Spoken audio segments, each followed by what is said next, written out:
Muito bem, gente. Então, boa noite. Meu nome é Milena. Eu sou coordenadora do Comitê de Psicologia Transpessoal da Sociedade de Psicologia do Rio Grande do Sul. Sou psicóloga e nós temos o projeto Estação Psi, Ciência, Arte e Espiritualidade, que é um projeto que já vem há 8 anos sendo desenvolvido pelo comitê e que a gente busca, então, agregar profissionais que vêm comunicar sobre esse tema, né, de ciência, arte, espiritualidade, trazendo um pouco da sua prática, da sua caminhada, trazendo um pouco, assim, de vivência também, porque é um evento para a comunidade em geral. O objetivo é que a gente possa informar todas as pessoas, não somente a profissionais, né?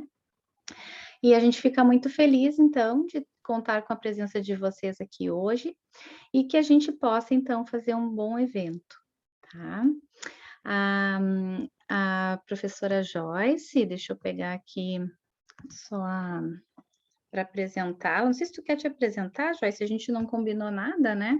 Quanto a isso, tu que prefere te apresentar ou te apresento? Como é que tu prefere fazer hoje? Claro, pode deixar assim, eu trago, posso trazer. Tá. Muito bem, então a Joyce vai comentar hoje o tema do luto na visão psicodramática, quando a despedida se dá na realidade suplementar. Muito bem, então seja Certo. bem-vinda, querida. Obrigada, Milena, pelo convite, obrigada pela oportunidade, né? É muito bom estar aqui com vocês hoje, dividindo um pouquinho, né, sobre o psicodrama e um pouquinho também entendendo esse momento que nós estamos vivendo, né? Que nunca se falou tanto e se vivenciou tanto o luto, né? O quanto nós estamos nesse momento.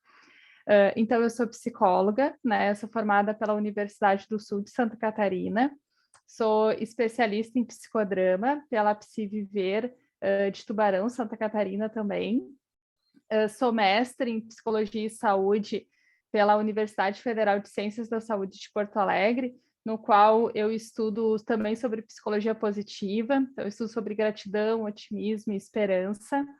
E agora estou no doutorado na URGS, né, qual também faz parte, né, de 2 projetos de pesquisa. Um deles é sobre luto e o outro, então, é sobre formação docente. Então, é muito bom estar aqui compartilhando com vocês. Queria desejar boas-vindas para a Kátia, que eu estou vendo ela aqui, é uma psicodramatista de Florianópolis. Muito prazer, Kátia, de estar aqui também. Bom, para iniciarmos, eu vou verificar como é que eu compartilhar minha tela. Eu acho que eu não estou habilitada. Não está É, habilitada? é. Espera aí, então. Então, Vê agora. deixa eu tentar. Perfeito. Aqui. Inclusive, tive aula com a Kátia durante a minha especialização. Então é muito bom ver carinhas conhecidas. Bom, não sei, né, se mais alguém além da Kátia é psicodramatista, mas eu vou trazer, então, né, vou começar com uma vivência para a gente entender um pouquinho como que funciona, né, como que a gente pode se organizando diante desse tema pelo olhar do psicodrama.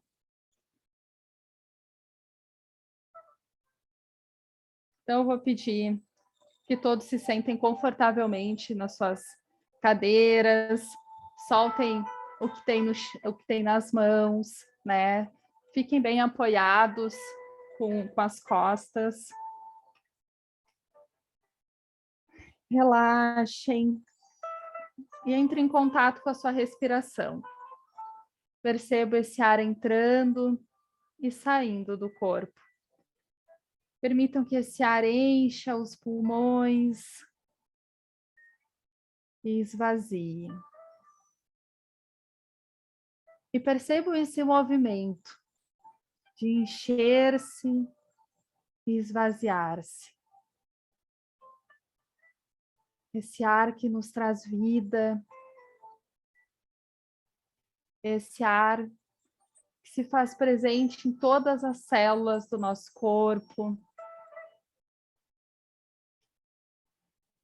Perceba que ele vem nos enchendo de vida. Então, nós expiramos tudo aquilo que já não nos serve.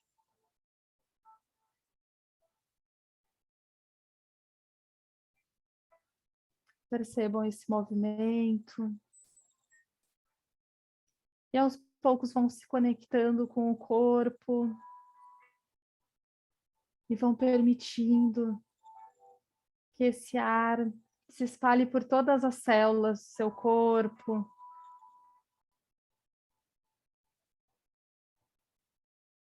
Como se fizesse uma limpeza, como se reorganizasse. E permitam que cada expiração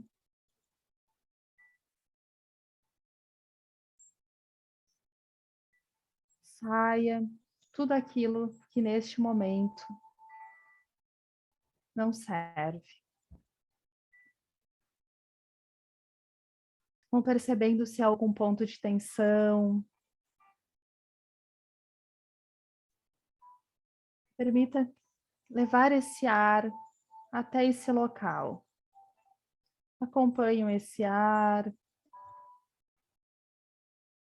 entrando em cada fibra muscular, entrando em contato com alguma dor. Relaxe. Permitam que esse ar faça uma massagem.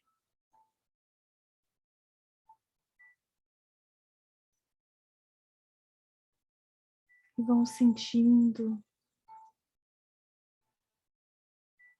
seu corpo leve.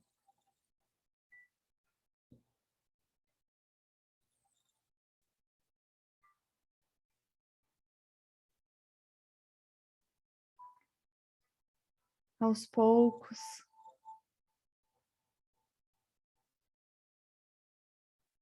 vão voltando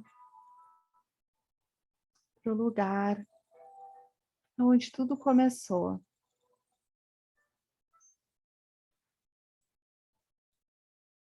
Vão se imaginando dentro do útero.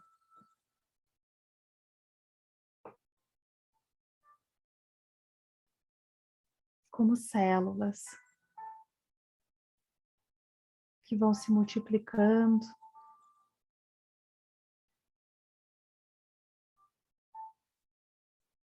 ganhando forma.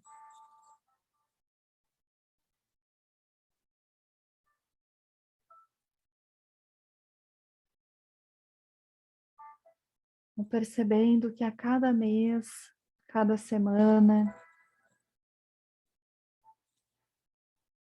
uma nova partezinha é construída.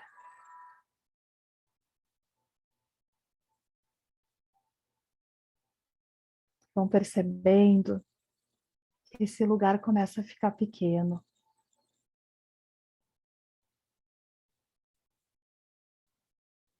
Cada dia mais.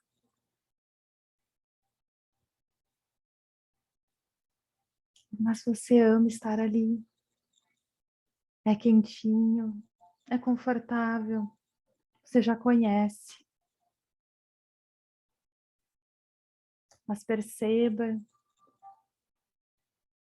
que o corpo dessa mãe começa a fazer movimentos para que você saia. Perceba a angústia desse momento. Você não sabe o que tem lá na rua. Você não quer sair. Mas você precisa. Então você entra em contato com o seu primeiro luto. Se despeçam desse útero. Se despeçam desse lugar. Não é porque está ruim, não é porque está desconfortável, mas porque esse lugar já não serve mais para as necessidades de vocês.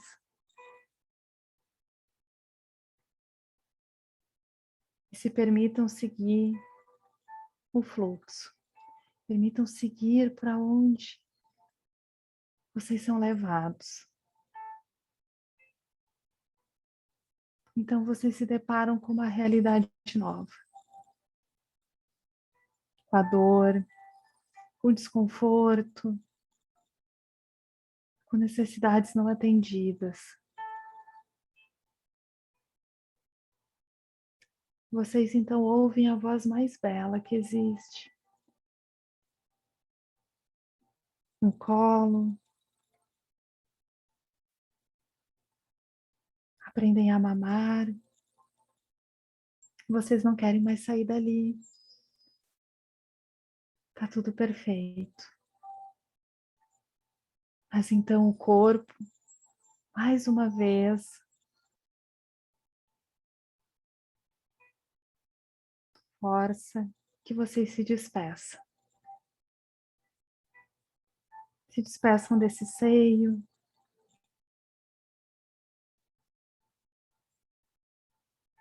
Porque esse seio já não atende mais todas as necessidades. Se despeçam desse colo. Porque vocês precisam caminhar.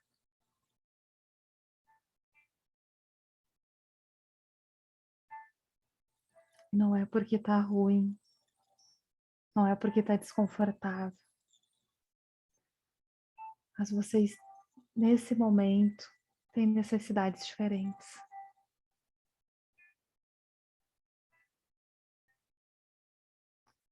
Vocês vão crescendo, vivendo pequenos lutos, todos os dias.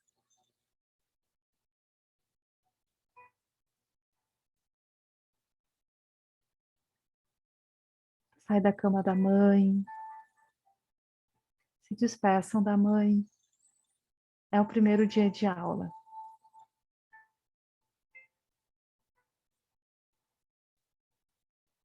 Não dá mais para continuar o tempo todo com ela.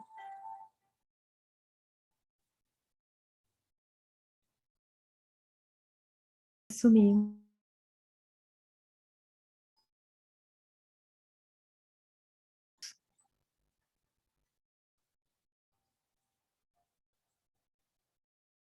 Vocês já são maiores.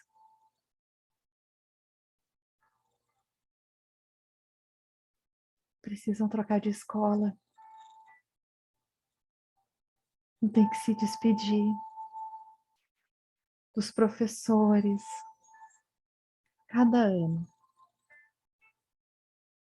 Se despedir dos amigos, dos colegas. Alguns vão mudar de cidade.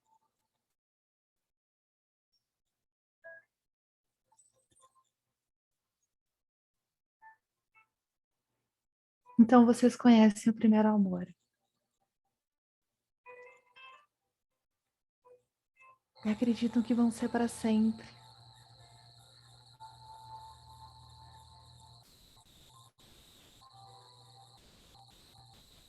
Mas chega o dia que vocês também vão precisar se despedir.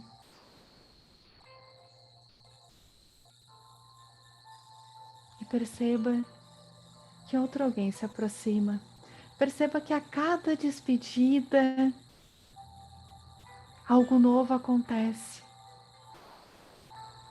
Assim como esse ar que precisou sair para que outro entrasse.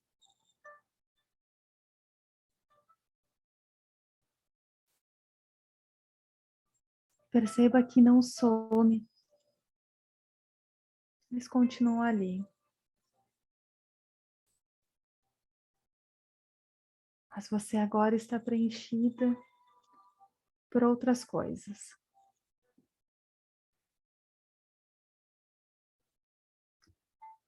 E vão passando por esse caminho. E vão percebendo cada despedida que vocês precisaram dar para que novas coisas acontecessem.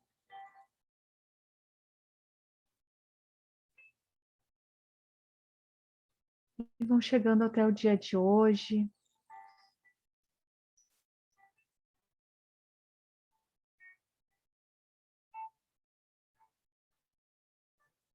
Percebendo como que vocês se organizaram, o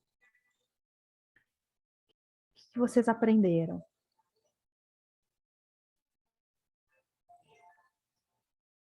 com esse caminho, com essas despedidas.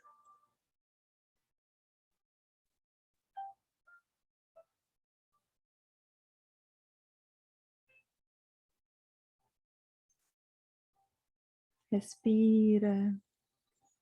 Gostaria que vocês fossem pensando em alguém. Alguém que vocês não tiveram tempo de se despedir.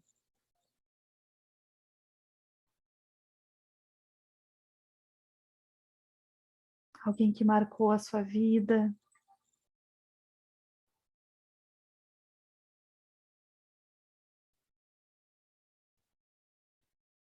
Alguém que você tem algo para falar, mas não deu tempo.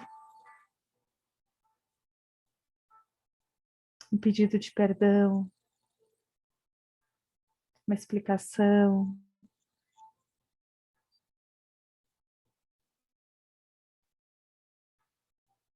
Alguém que quando vocês pensam, traz uma saudade, uma vontade de ter só mais um encontro, um último encontro.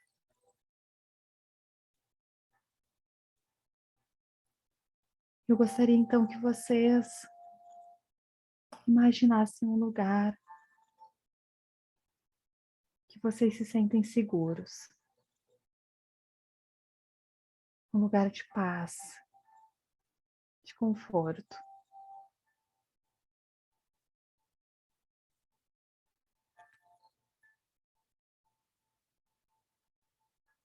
Eu gostaria que vocês fossem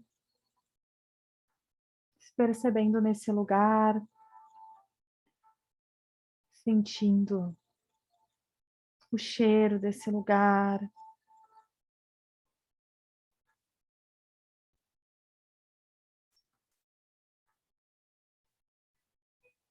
toque, perceba a textura. Eu gostaria que vocês fossem encontrando essa pessoa nesse lugar.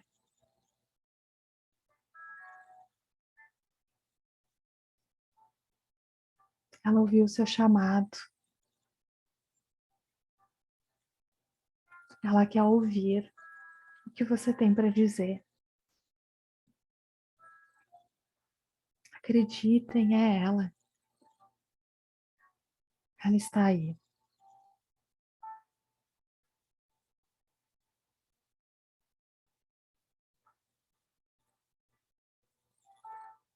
Olhem, se conectem.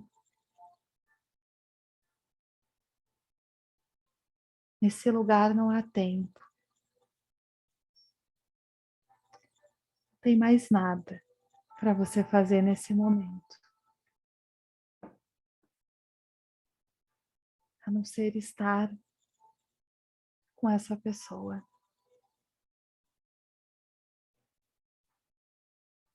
E digam para ela que vocês carregam dentro de vocês, que vocês talvez já tenham ensaiado para falar quando a visse.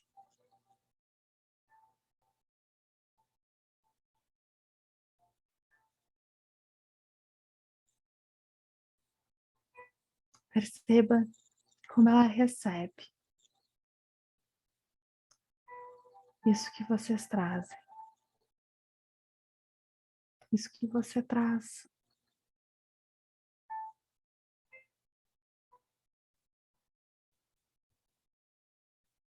Ela tem aguardado também por esse momento.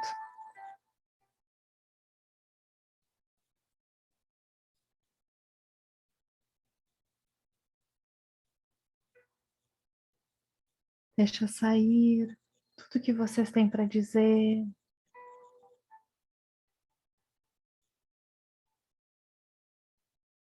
Este é o teu momento.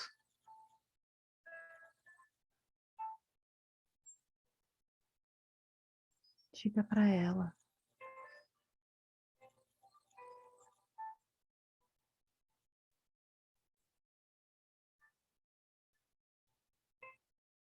Você precisa pedir perdão.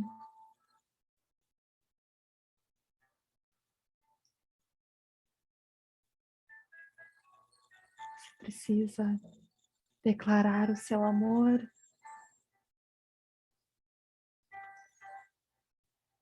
Você precisa explicar algo. Tem algo que não foi bem entendido.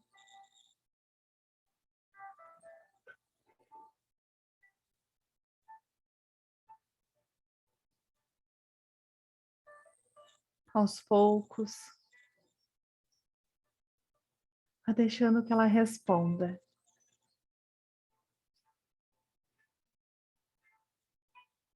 Percebam o que ela tem a falar.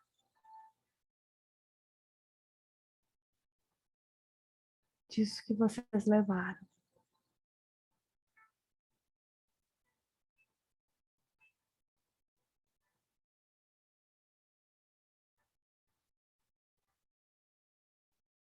Sintam cada palavra, cada gesto, vão internalizando.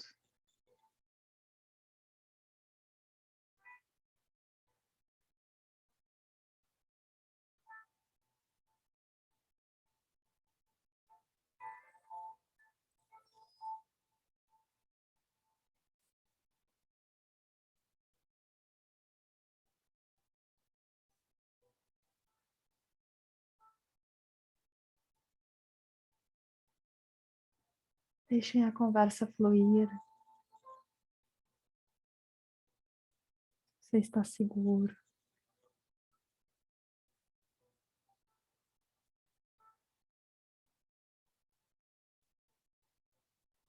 Eu gostaria que você fosse pensando em uma forma de finalizar esse encontro.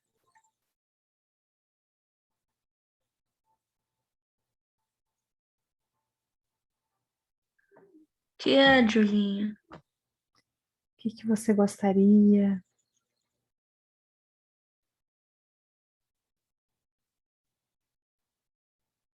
Perceba se há algo que você queira dar para essa pessoa que simbolize esse encontro. Ou perceba se ela tem algo para dar para você.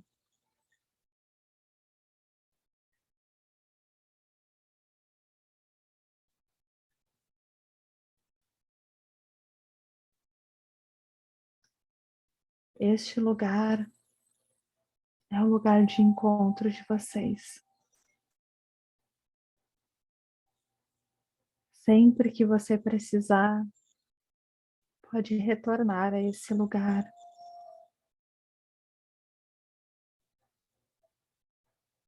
E encontrar essa pessoa.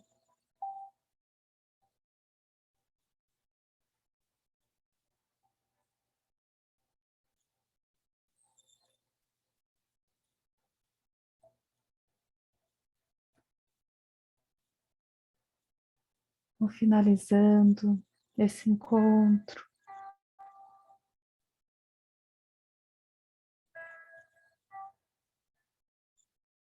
Percebam, sentem como vocês gostariam de finalizar. Um abraço,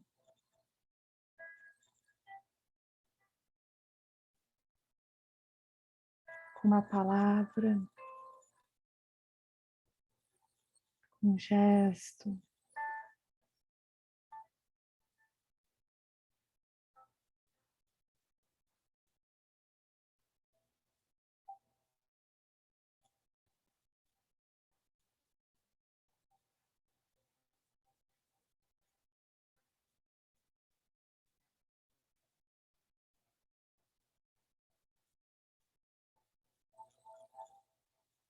vão se despedindo das pessoas.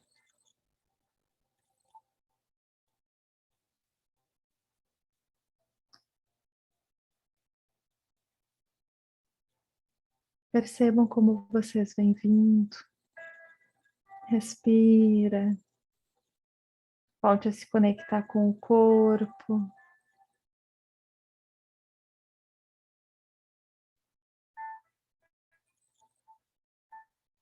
E aos poucos vai se conectando com todas as pessoas que estão com vocês, que estão perto, que se fazem presente.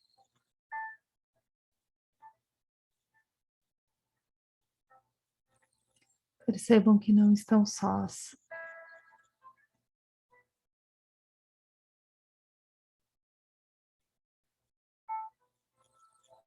Que aquela despedida foi importante. Percebam tudo o que aconteceu após essa despedida na vida de vocês.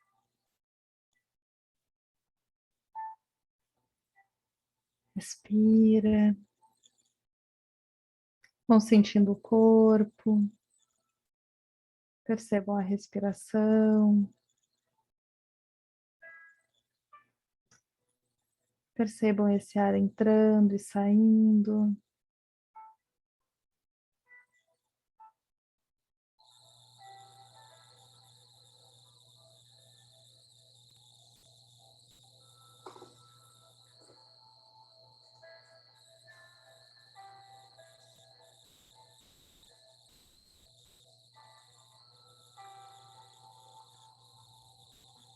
Respira.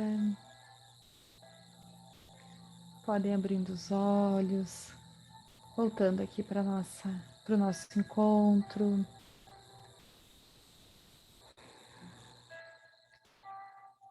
Quem se sentir à vontade, gostaria de convidar para compartilhar um pouquinho como está se sentindo.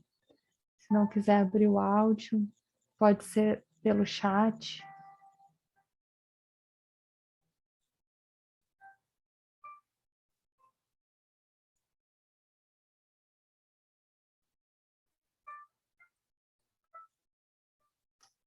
O que vocês entenderam dessa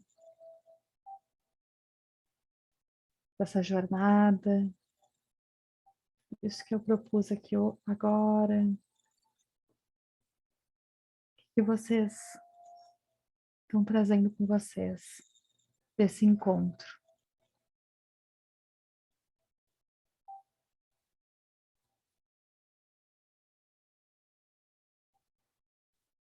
Quem se sentir à vontade pode abrir o áudio, pode escrever no chat.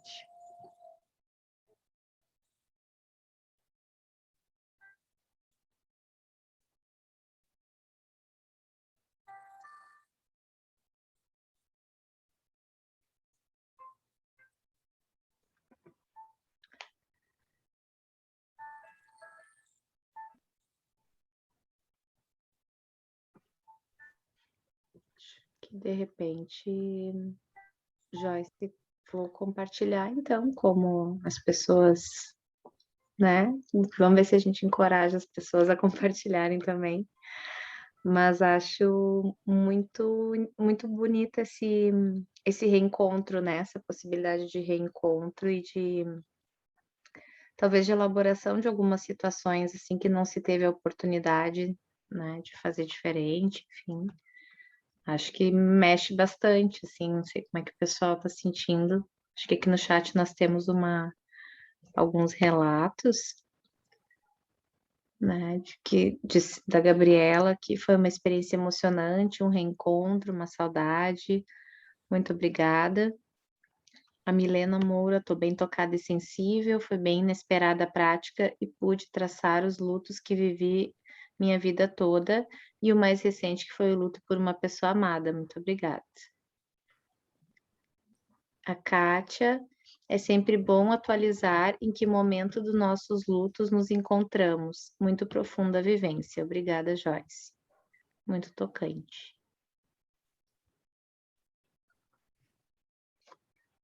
Certo. Vocês podem continuar ali no chat, compartilhando. E eu vou dar seguimento, então, tá, ao material que eu preparei hoje. E aí, ao longo, então, da nossa conversa, quem sentir, né, necessidade pode também conversar, enfim, né, a gente pode fazer um bate-papo, senão também eu vou abrir no final um momento para perguntas, né, e aí vocês também podem se sentir à vontade. Bom, então a proposta hoje da nossa conversa é luto na visão psicodramática, quando a despedida se dá na realidade suplementar. Deixa eu ver.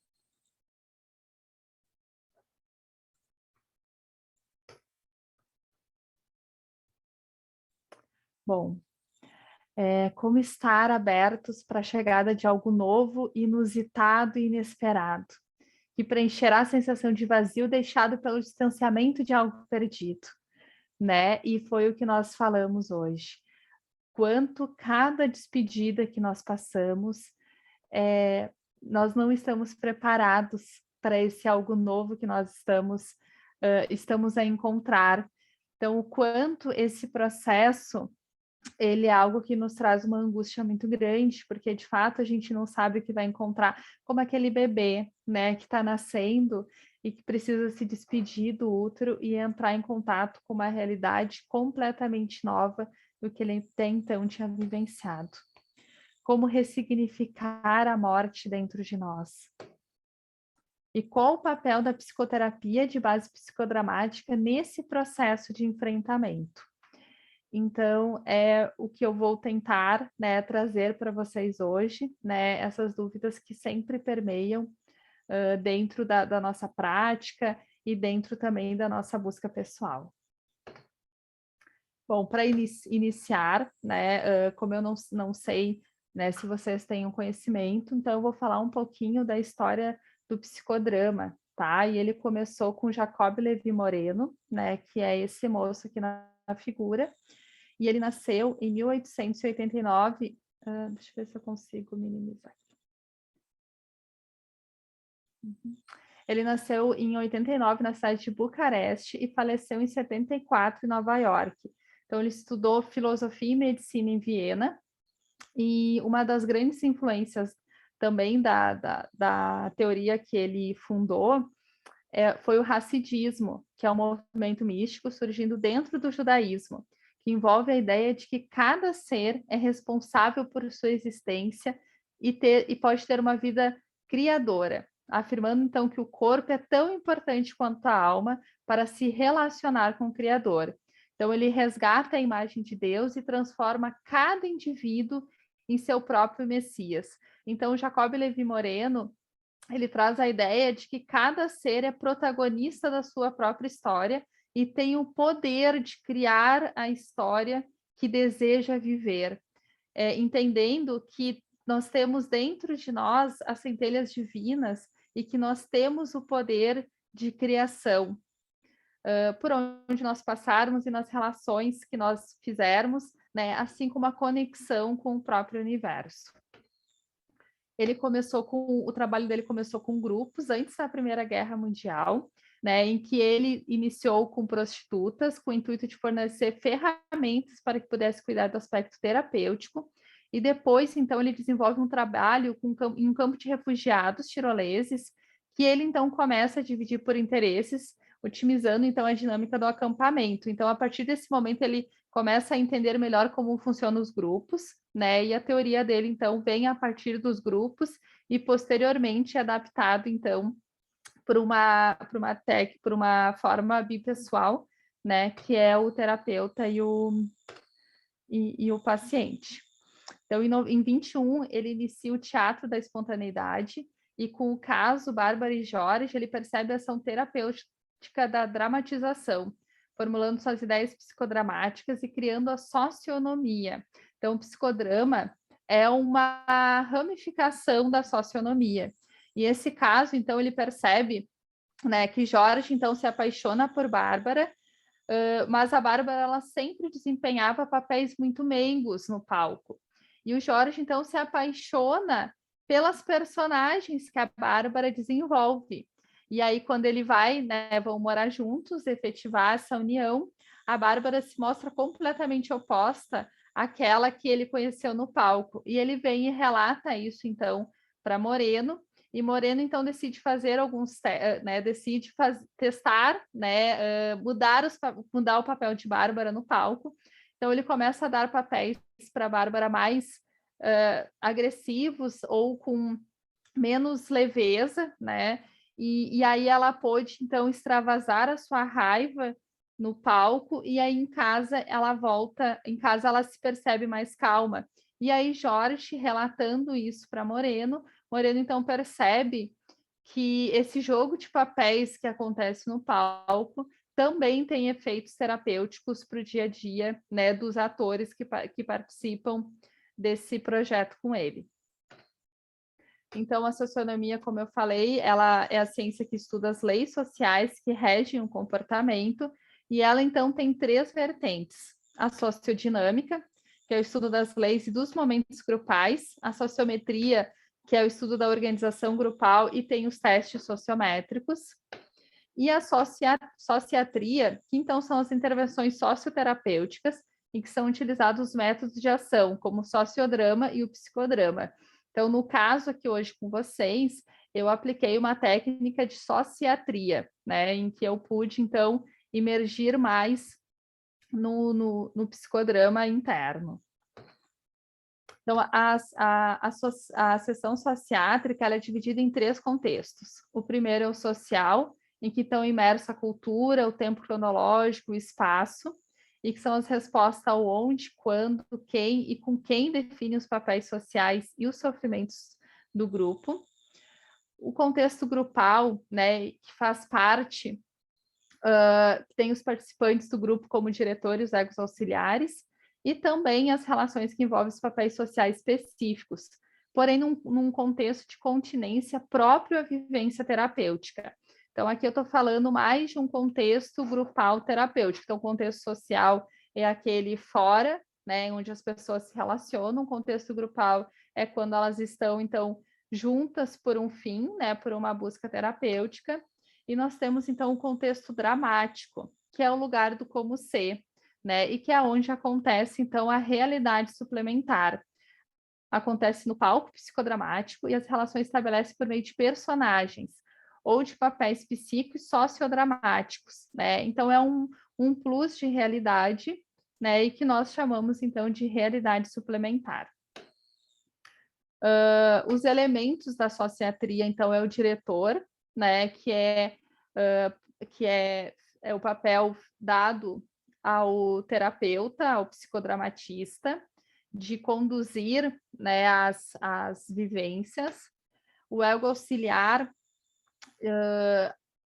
pode ser tanto alguém treinado para acompanhar o diretor nas necessidades do protagonista, né, nas necessidades daquela pessoa que está trazendo a angústia, quanto alguém também do próprio grupo, em que o protagonista pode escolher para estar representando um papel. O protagonista é a pessoa que emerge com um conflito, né? É aquela que traz a angústia para ser olhada, então, dentro de um contexto grupal, mas também quando estamos na clínica, então é o paciente, o cliente, né, que vai ser o protagonista.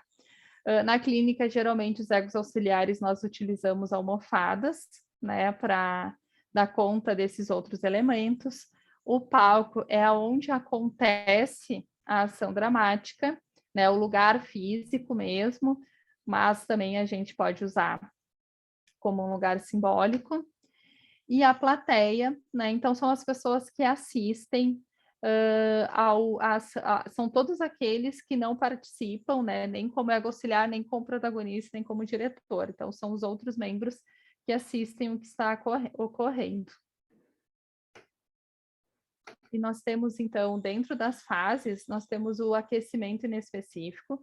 No caso de hoje, eu utilizei a respiração, né? E ele parte tanto de iniciadores físicos, mentais, sociais e expressivos. Então, eu trouxe a respiração, contato com a respiração e com o corpo, e posteriormente também o fato de vocês imaginarem, imaginarem cenas acontecendo. O específico é mais para delimitar a forma de trabalho com o tema emergente. Então, o específico foi quando eu pedi que vocês imaginassem alguém pelo qual vocês gostariam de ter esse encontro. A dramatização, que pode acontecer tanto no real, simbólico e imaginário, é o momento em que vocês de fato estavam nesse lugar, né, conversando, estando em contato com essa pessoa. Então, foi a parte que a gente denomina como dramatização. E o compartilhamento foi quando vocês, no final, expressaram um pouco da experiência de vocês, né? E esse compartilhamento ele é muito importante, porque ele precisa ser o mais, com menos julgamento possível. Então, quando eu preciso falar da minha experiência, não é o momento de dar conselhos, ou não é o momento de dizer como o outro deve fazer para resolver a angústia dele, mas falar como eu me senti diante daquela angústia, ou como eu me senti diante daquele desfecho da dramatização. E o processamento teórico, que é o que nós estamos fazendo agora, que é um entendimento teórico de tudo aquilo que foi feito. Nós temos, então, algumas técnicas básicas, né, de métodos de ação. Então, uma delas é o duplo, que é o momento... Geralmente, a gente utiliza muito a ideia da mãe, quando fala pelo bebê. Então, é quando eu dou significado aos sentimentos, quando eu percebo que o outro está muito desorganizado e não consegue identificar os seus sentimentos. Então, eu vou dando voz aos sentimentos. Inversão de papéis é quando eu me coloco no lugar do outro e falo a partir dele, né? E, por exemplo, nessa dinâmica que nós fizemos, vocês poderiam se colocar no lugar da pessoa e falar a partir dela, como se o que ela está respondendo ao ouvir o que vocês têm para falar. O átomo social são todos aqueles que fazem parte das relações de proximidade de vocês.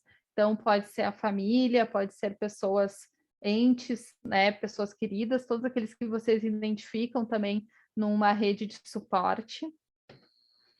A materialização é quando, por exemplo, eu pedi que vocês, se vocês queriam entregar algo para essa pessoa, ou se a pessoa tinha algo para entregar para vocês que simbolizasse esse encontro, então eu estava trazendo uma ideia de materialização. A maximização é quando eu aumento o sentimento ou eu aumento o gesto. Então, é sempre quando eu dou uma ênfase maior ao que está sendo sentido, pensado, percebido ou articulado. O espelho é quando, geralmente, é alguém do grupo ou o próprio diretor faz a postura ou os gestos ou o modo de falar daquela pessoa, e ela se vê de longe, se vê como se fosse um espelho, ela se percebe e percebe como os outros estão a vendo naquele momento. A interpolação de resistências é quando eu identifico a resistência, né, aquilo que a pessoa está com dificuldade de entrar ou de reconhecer, e então eu trago essa técnica para ajudar nos insights. E o solilóquio, então, é falar em voz alta os sentimentos, os pensamentos, aquilo que naquele momento está passando pela cabeça ou está se percebendo no corpo. Então, essas são técnicas básicas que podem, né, e devem ser utilizadas nas sessões de psicodrama, né, e principalmente também quando a gente está, principalmente não, mas também pode ser quando está falando de luto, né, e eu utilizei várias delas também com vocês dentro da realidade suplementar com o psicodrama interno. Alguns conceitos básicos, né, espontaneidade e criatividade são teorias, são conceitos chaves do psicodrama, em que Moreno, a busca, então, no psicodrama é o resgate da espontaneidade e da criatividade, entendendo que através deles nós vamos encontrar respostas novas para conflitos antigos ou encontrar possibilidades de atuação, né, dentro de conflitos novos, assim. Então, é sempre o que vai nos trazer um propulsor, né, para encontrar novas saídas para aquilo que nos gera angústia. As conservas culturais são todas aquelas nos quais nós vamos nos moldando socialmente, né? Então, são as regras, são as questões sociais, de fato, né? Nos quais a gente vai tentando se adequar. E aí Moreno diz que isso vai diminuindo a nossa espontaneidade, a nossa criatividade. Então, quanto mais estamos imersos nas conservas, menos espontâneos e criativos estaremos. A tele é a capacidade de conseguir perceber e entender o outro, né? Ela difere um pouquinho da empatia, no sentido que eu não preciso necessariamente me colocar no lugar do outro e deixar meu lugar vazio, mas eu posso perceber e sentir o outro da onde eu estou e ainda assim me conectar com ele, né? E que Moreno também vai chamar esse momento de encontro, que foi foi a ideia que eu trouxe para vocês nesse lugar que vocês estavam, aonde não tem percepção de tempo e estamos focados plenamente no momento presente, né, conectados no aqui e agora. E a teoria de papéis, né, em que ele traz três formas, assim, né, nos quais se desenvolve um papel no psicodrama, que é a tomada de papel, em que eu começo a exercer um papel, então eu começo por exemplo, a gente vê muito no caso de bebês, né, de crianças nos quais eles começam a imitar a mãe, e aí eles vão se organizando nesse papel até que eles chegam ao momento que de fato vão ser mães, assim, então eles vão se organizando e isso a gente vai se desenvolvendo em todos os papéis da nossa vida, né? Um domínio maior de papel é quando eu consigo criar em cima de um papel, em que eu consigo pegar um papel conservado e fazer a minha própria conexão com esse papel, né? E ter novas respostas diante de um papel que já tinha sido, né, que pertencia, então, a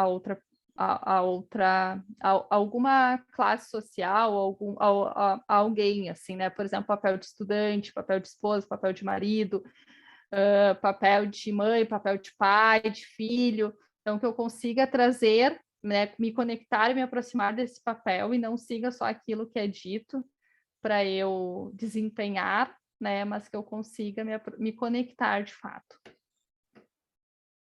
Então, eu vou trazer um pouquinho, né, para o tema que nós estamos propondo aqui hoje, né, fiz então esse resgate da teoria do psicodrama e vou então estar trazendo mais próximo do tema de luto, né, mas antes de falar de luto, então vou falar de morte.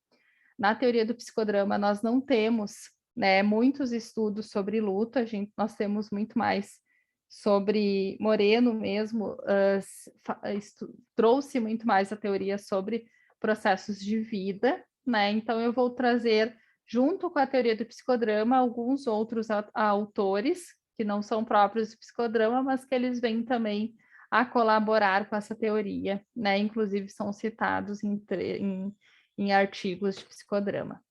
Então, para início, eu gostaria de falar de alguns tipos de mortes, né? Inicialmente, nós temos a morte real, que é aquela que, de fato, nós perdemos alguém, né? E atualmente nós temos também sentido muito a perda de animais, de pets, de animais que estão, né, que fazem parte, muitas vezes assumem um papel dentro da família, que fazem parte do átomo social do sujeito e que tem um vínculo afetivo muito grande. Então, essas são as mortes reais no sentido de serem físicas, né, no sentido próprio da palavra. E nós temos, então, as mortes simbólicas, que são aquelas que acontecem quando há traição, quando há separação, quando há aborto, decepções, adoecimentos. Então, são aquelas mortes que nos trazem um significado de perda, né? E que eu trouxe bastante na vivência hoje, que é aquele momento em que sai do útero, é o momento em que para, né, que não usa mais o seio para mamar, que não está mais no colo da mãe. Então, assim, são todas essas mortes, né, que vão gerando algumas despedidas ao longo da vida, tanto do adoecimento, né, nos quais a gente tem a morte da saúde, né, na traição, a morte do relacionamento, da confiança, e nós temos a morte psicológica. Então, esses autores, eles vêm falar de que quando, e a gente vê muito relacionado à criança, né, foi errado ali, tá, é autoproteção, negligência, violências, maus tratos, então muito mais na relação, e o quanto isso ocorre, né, trazendo essa falta de um cunho mais psicológico. Então, esses três tipos de mortes, eles vão nos gerar lutos também, né? Todas as vezes que elas acontecem, nos geram uma perda, e isso vai nos ocasionar um processo de enlutamento. Então, aqui eu trago, acho que é importante, né, para os psicólogos, inclusive para não psicólogos, identificar, e eu acho que isso a Kátia trouxe ali no começo, identificar o nosso processo de luto, assim, que processo de luto nós estamos. Então, é um processo real, é um processo simbólico, ou é um processo psicológico? Porque para cada um desses, vai necessitar de uma resposta diferente, de uma reorganização diferente, né? E para cada um desses, nós vamos precisar buscar algo novo, né? Visto que isso já não se faz mais presente na nossa vida. As coisas que passaram por esse processo de morte. Então, a morte para o psicodrama, eu trago aqui, na verdade, né, como eu falei, o Moreno, ele não falou tanto de morte, né, ele traz muito mais a gestação como um aquecimento para o nascimento. Então, ele diz que o nascimento é o nosso primeiro ato espontâneo. E aí ele foca, então, muito mais nesse processo, né, de vida. Já o Perazzo, e depois no final eu vou trazer umas indicações de leitura, ele fala, inclusive ele tem um livro específico sobre a morte, o processo de luto, e ele diz, então, que o viver seria um aquecimento, ele traz ele levanta essa provocação, e ele diz, então, que a morte seria o último ato espontâneo. Então, Moreno, né, a gente tem entre o primeiro ato espontâneo, que é o nascimento de Moreno, e o último ato espontâneo, né, que é o que o Perazzo traz. Então, nesse intervalo entre o primeiro e o último ato, é que então nós temos o processo de criação, o processo de construir a nossa história, né?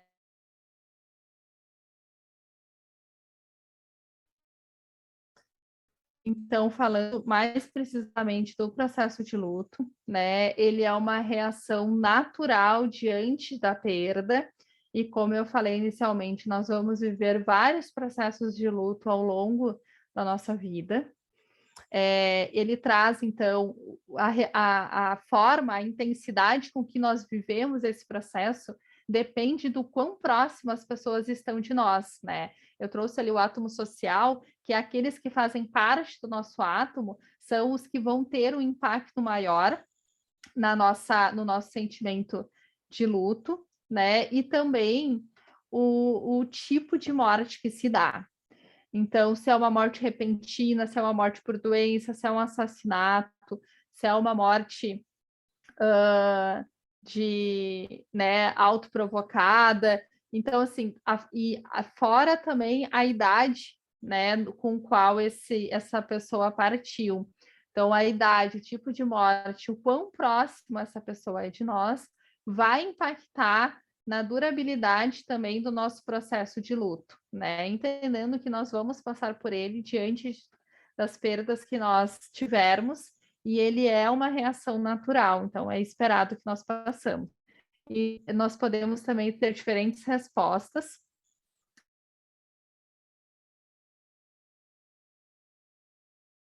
Quando eu não consigo me reorganizar diante dessa perda. Então, eu não consigo desempenhar novos papéis, ou eu não consigo me reorganizar diante desse papel que eu já não atuo mais nessa relação ou com essa pessoa. Então, essa seria uma resposta negativa, né, diante desse processo de luto. E aí, então, vem os questionamentos de quem ou o que, quando, onde, como foi a perda e o porquê aconteceu. Isso faz parte também para que a gente possa se reorganizar. Essa busca por respostas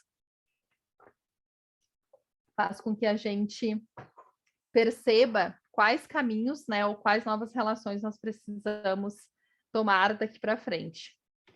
Assim como também a busca de estratégias para poder lidar com isso. Então, entender, né, esses questionamentos, para cada um deles vai nos levar a buscar estratégias diferentes, e aí, junto com elas, então, nós percebermos qual que é a melhor forma. Por isso que é importante que se tenha, que seja dado o tempo. É um processo único, cada pessoa vai ter uma vivência diferente.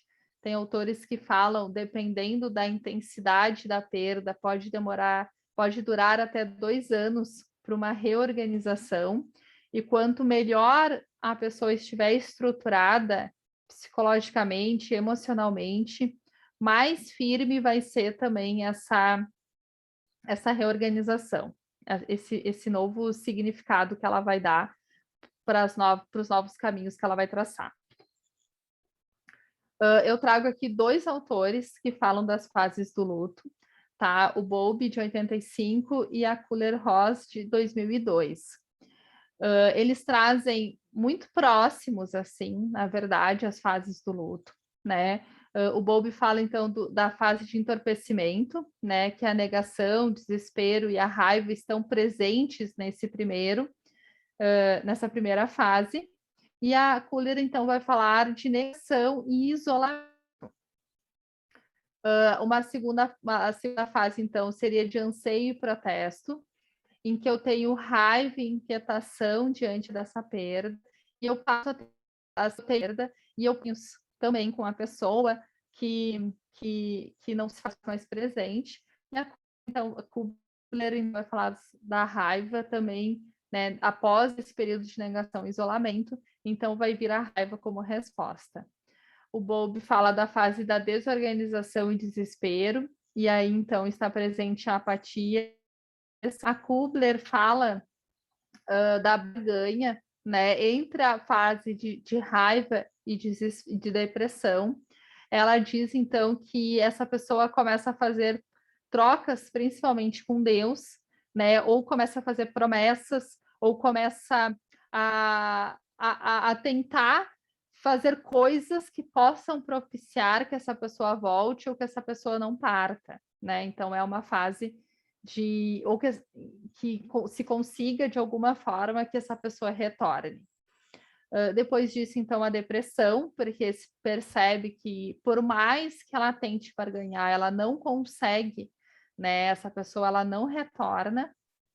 E a última fase dos 2, que passa então pela aceitação da Kühler e da fase de recuperação e restituição. E o Bowlby ainda vai falar que essa fase ela ainda permanece com sentimentos negativos, né? Um sentimento ainda de depressão, mas ainda começa a se perceber mais sentimentos positivos do que negativos. E percebam que ao longo dessas fases, né, os sentimentos positivos, sentimentos bons, eles aparecem muito na fase de recuperação e que também passa por essa aceitação da perda.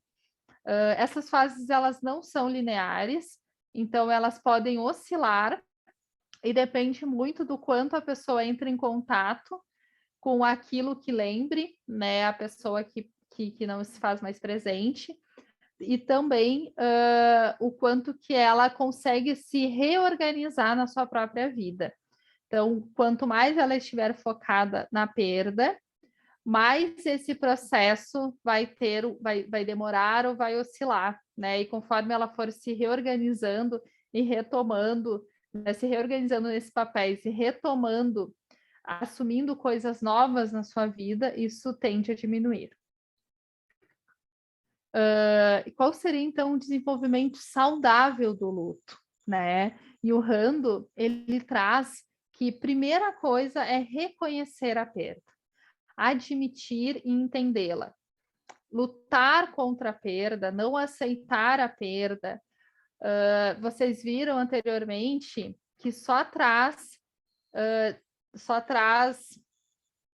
raiva, depressão, sofrimento. Então, não aceitação da perda só aumenta o sofrimento e só aumenta os sentimentos negativos diante dela. A segunda, né, seria reagir à separação.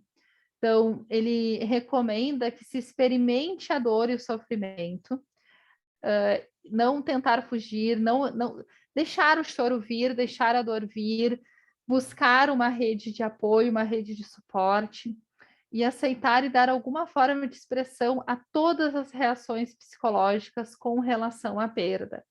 Então, permitir que isso saia, não guardar esse sentimento dentro de si. O processo de luto é um processo que ele serve para isso.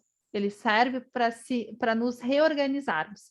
E lembra que eu falei no início que para respirar, para entrar algo novo, nós precisamos tirar, né? Precisa permitir que o ar que se faz presente no nosso corpo saia.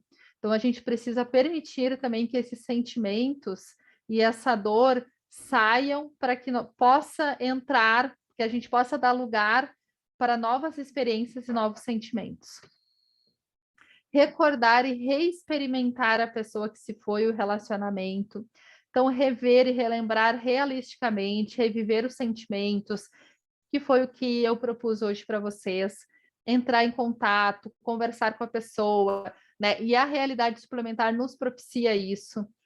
A gente consegue trazer a pessoa nessa realidade, entrar em contato, conversar, se despedir, falar o que nós precisamos naquele momento e permitir que essa pessoa fale de volta, né, que esse papel ele vive dentro de nós. Então, dar voz e espaço para ele também é muito saudável e ajuda muito nesse processo de passar por esse luto de uma forma saudável.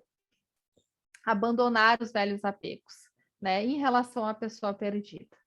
Então, procurar, né, não ter tão presente coisas que recordem a pessoa, né? Procurar deixar esse espaço também organizado para que coisas novas possam ocupar esse espaço. Não vai ocupar o lugar da pessoa, vai ocupar o espaço que naquele momento aquelas coisas ali já não tem mais sentido permanecer.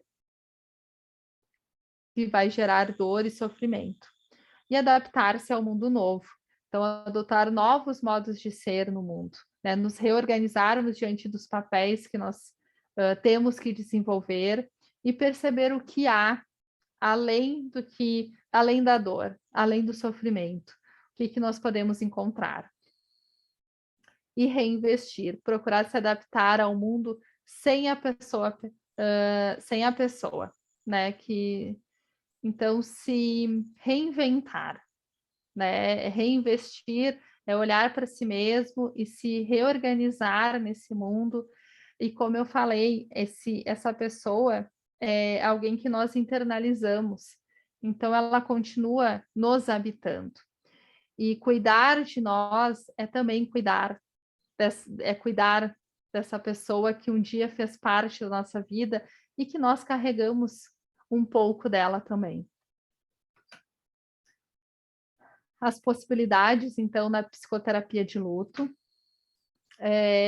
Então, a primeira é listar doenças físicas, então, o medo da morte também, né? E aqui a gente pode estar falando de lutos antecipatórios, então, a gente entender, listar tanto as doenças das quais a pessoa que partiu que levaram, assim como as nossas, fazer o contato, estabelecer aliança terapêutica, e aqui é muito importante porque a gente está falando de estabelecimento de vínculo com alguém que acabou de ter uma perda no seu vínculo, então é preciso ter muita sensibilidade e delicadeza, e esse vínculo precisa estar muito bem estabelecido para então poder dar início.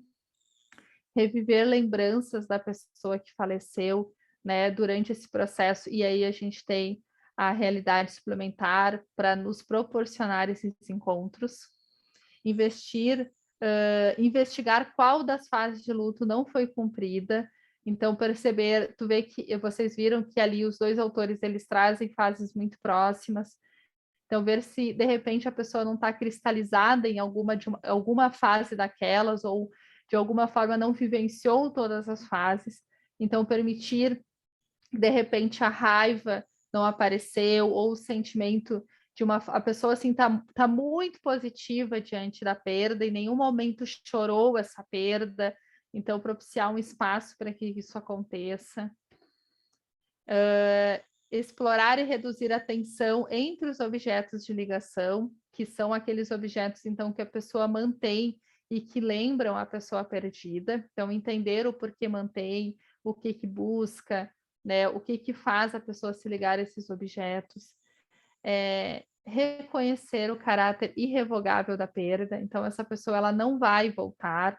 E como, então, o meu paciente pode se reorganizar diante disso, ajudá-lo, né, a se reorganizar diante disso.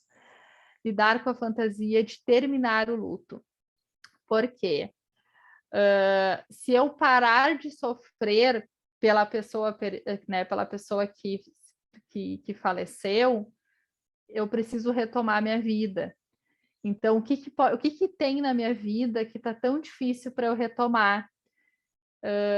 E aí, então, ajudar, né, nesse processo terapeuta, ele vai investigando o que essa pessoa está evitando da vida dela, que muitas vezes acaba se estendendo muito mais no sofrimento do luto, ou estar preso ao luto também é estar preso à pessoa a pessoa falecida, e o que tem além disso? Então, esse medo do novo e esse medo de se reorganizar também é algo que faz com que o sujeito ele se agarre a esse sentimento.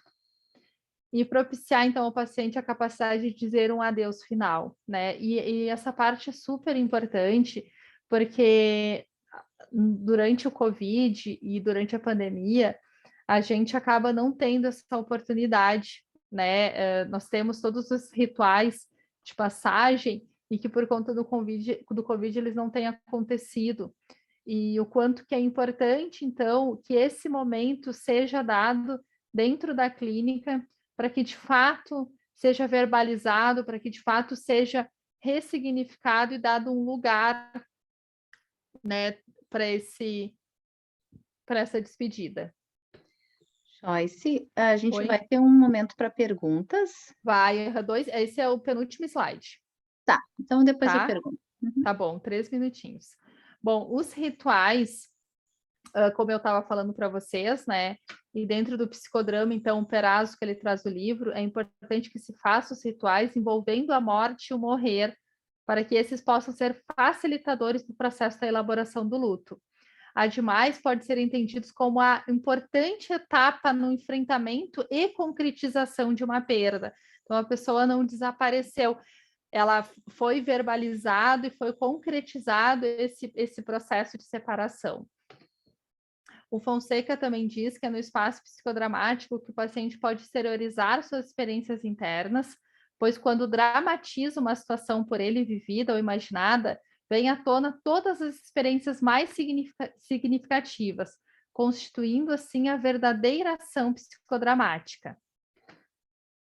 E aqui, por fim, então, né, sobre a realidade suplementar, Ramalho diz, então, que é fundamental para ajudar na apresentação da verdade pessoal do protagonista, que é aquele que traz a angústia, não apenas do que a realidade aconteceu, mas também do que nunca ocorreu, embora desejado, imaginado, temido, admirado, o desconhecido, não dito, não nascido, o sonho, as expectativas. Então, através dessa ferramenta, é possível entrar em contato com tudo isso, né? Como eu falei, é uma realidade do como sei, e a gente entra no mundo da fantasia e consegue reorganizar os sentimentos, pensamentos e angústias da pessoa nessa realidade. O Rubens diz que a morte não é algo que nos espera no fim, mas é uma companheira silenciosa que nos convida à sabedoria de viver. E aí, por fim, então, as sugestões de leitura, né, do Sérgio Perazzo, então, Descanse em Paz os Mortos Dentro de Mim, do José Fonseca, o livro chamado Luto Antecipatório, e também tem aqui um artigo da Célia Teixeira sobre a criança diante da morte, né, então ela traz como comunicar e como organizar esse processo com as crianças. Eu vou finalizar, eu dei uma aceleradinha para a gente ter tempo para as perguntas, tá? E aí, então, eu deixo aberto para vocês. Acho que eu paro o compartilhamento para eu conseguir vê-los.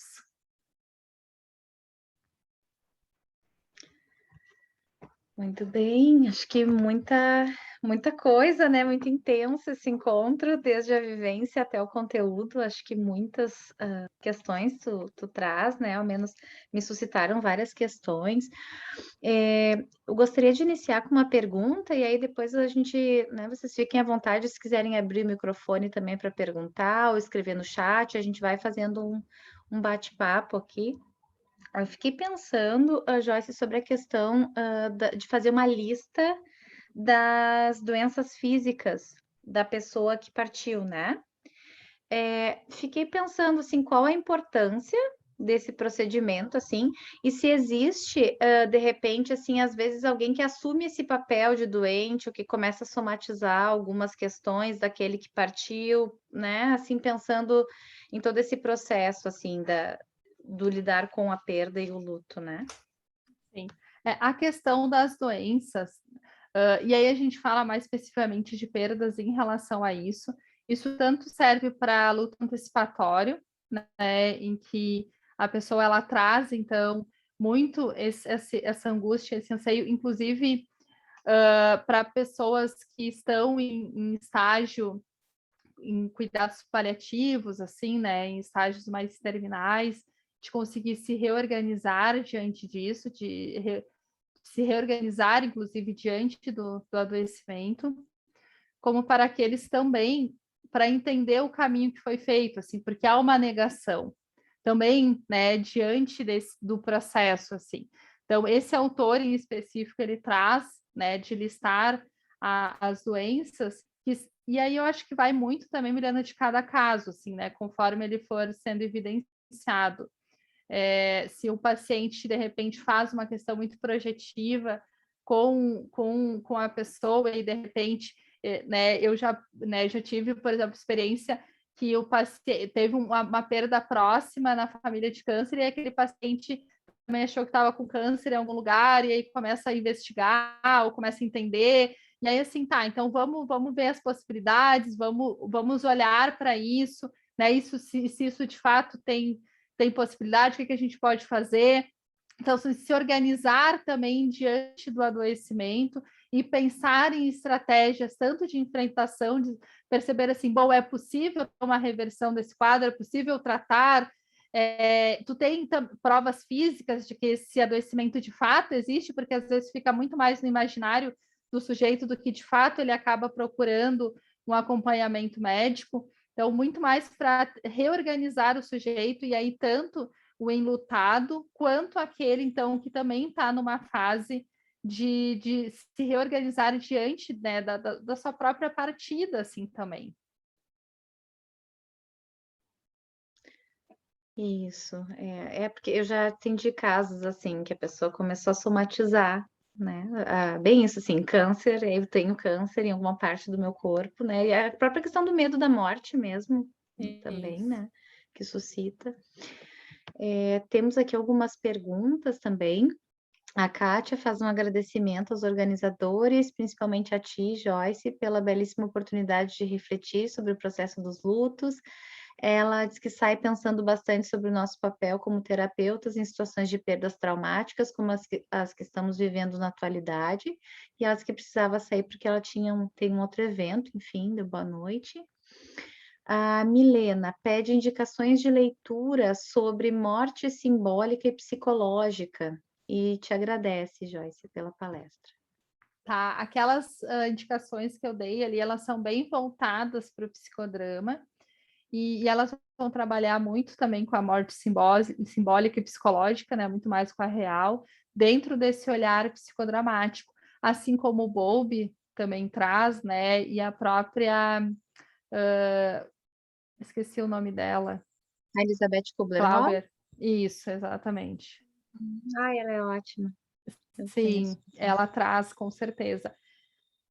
E eu Tem, também tem. vou estar, e eu estou organizando na UFSPA, e eu depois posso passar para ti, Milena, para compartilhar, que é um curso também. Nós temos um projeto, na verdade, sim, com a Unifesp, em que nós temos um trabalho voluntário de atendimento a enlutados, né, pelo um protocolo elaborado pela Samantha, que trabalha na Unifesp em São Paulo, e que ele tem, então, é um protocolo de 4, tem uma triagem e 4 procedimentos, então, quatro sessões para seguir breve, assim, né, de acompanhamento breve, e nós já temos um grupo de voluntários, de psicólogos voluntários que fazem parte desse projeto.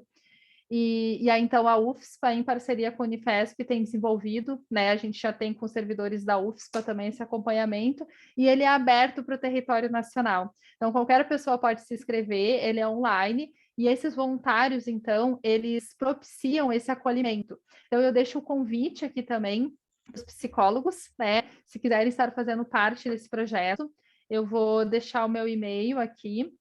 Vocês podem Isso. entrar em contato, que aí eu organizo também para fazer parte da. Contamos com mais de 50 psicólogos, todos voluntários, fazendo esse acompanhamento, desse acolhimento, principalmente ao luto do Covid, da pandemia. Isso. Né? Colocar ali no chat o teu e-mail que daí o Ah, pessoal te escreve, tá? perfeito. Ótimo. Tem um livro da Elizabeth Kubler-Ross que se chama O Túnel e a Luz, que Sim. fala sobre como lidar com crianças em situação terminal. Realmente um livro lindo, assim. Quem se interessa pelo assunto, vale a pena. É um livro que me marcou muito, assim, vale a pena ler. Você comenta que nessa realidade suplementar, vivemos aquilo que não pode realmente acontecer. Nesse sentido, poderíamos externalizar, por exemplo, o desejo que a pessoa estivesse conosco, seja uma morte real ou simbólica. Se sim, o que poderia acarretar tal vivência? Pergunta da Beatriz. Uhum. Bom, na verdade, a realidade suplementar, ela é uma exteriorização da fantasia do sujeito. Então, a pessoa ela já está em contato com isso, né? Ela já está vivenciando essa possibilidade. Então, trazer isso para o set terapêutico, de alguma forma, é oportunizar que isso seja melhor organizado. Porque uma forma é eu imaginar e fazer, né, a forma, por exemplo, como nós fizemos aqui, que foi muito mais de um psicodrama interno, se a gente trouxesse isso para uma vivência, teria um impacto muito maior. Então, se você de fato falar, verbalizar as palavras, trocar de lugar com a pessoa, então às vezes é um pedido de perdão, às vezes é um abraço que quer dar, às vezes é ouvir que está tudo bem, né, pedir um conselho. E, incrivelmente, quando a pessoa troca de lugar com a outra, que é a inversão de papéis, ela consegue falar coisas que ela, no lugar dela, não faria. Então, assim, uma coisa é dizer, minha mãe me diria para fazer tal coisa. Quando eu assumo o lugar da minha mãe, eu falo em lugar da minha mãe como em primeira pessoa. Eu vou falar coisas que eu não falaria em terceiro, né? Essa tomada de lugar, essa tomada de papel me faz ter um outro processo e uma ampliação desse processo de consciência. E é muito mais organizador, né, do que ficar só pensando e imaginando. Quando eu trago, quando eu não só falo sobre isso, mas eu vivencio isso dentro da minha fantasia, faz com que eu reorganize os meus sentimentos. Uhum. Muito bem, um espaço de organização também, né, Joyce? Parece. Isso. Bem, a pergunta da Sara. Joyce, adorei sua aula, muito aprendizado. Tenho uma dúvida. Sobre pessoas que preferem não verem o rosto da pessoa falecida em um velório. O que você acha sobre isso? É natural ou seria importante visualizar para um processo saudável de perda? Porque acredito que pode ser algo como uma fuga. Uhum. Pode, né, às vezes é muito impactante, de fato, né?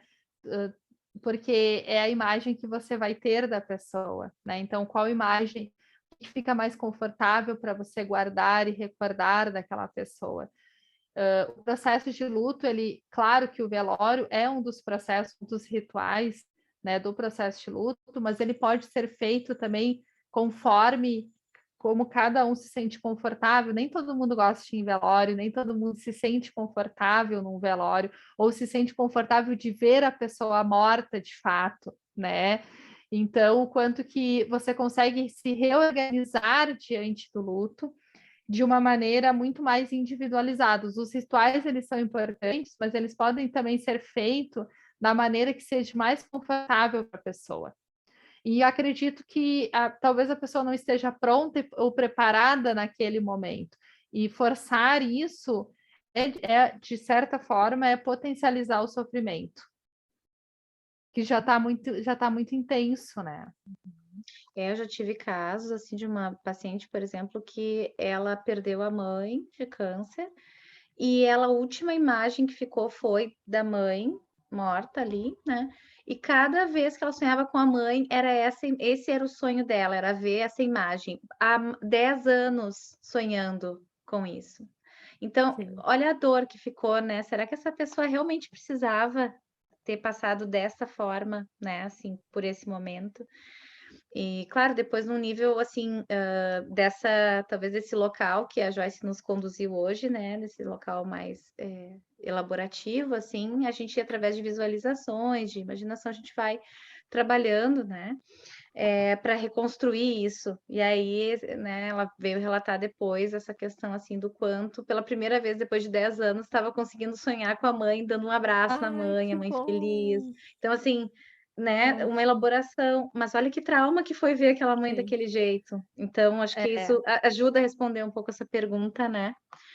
Com Porque certeza. E realmente geralmente, quando a gente se encontra, quando tem uma imagem assim tão depreciativa, assim, eu geralmente retorno um pouco antes do adoecimento.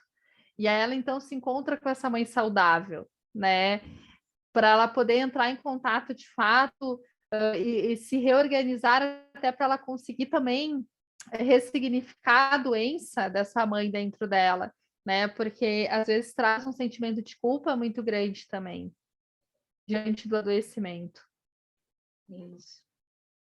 E Joyce, tem a Sara perguntando se os alunos podem participar como voluntários desse projeto. Sim, então tem um grupo também de estudantes, né, que são os estudantes da Unifesp. E aí, quem tiver interesse pode me mandar o contato, que aí eu falo com a Samanta para encaixar, então, nesse grupo já dos estudantes da Unifesp, que aí a supervisão é coletiva, e como é tudo online, né, a supervisão online, então as supervisões, se eu não me engano, são quinzenalmente, e é feito um acompanhamento, seguindo todo um protocolo, então acredito que seria possível, assim. Mas vocês podem me passar o contato, que eu entro em contato com ela, repasso o contato de vocês para ela poder dar seguimento. Legal. Então, por último, só a Gabriela agradecendo aqui a experiência dessa noite, né? E agradecendo também a organização da Estação Psi, enfim. E ela pediu se fosse possível disponibilizar os slides. Aí eu acho que se for uma possibilidade, de repente, as pessoas podem te escrever e aí tu vê se seria uma Isso. possibilidade. Acho que como está o teu e-mail ali, as pessoas podem entrar em contato direto, né, Joyce? Isso, Nesse isso. sentido. Qualquer material que precisem, né, podem entrar em contato.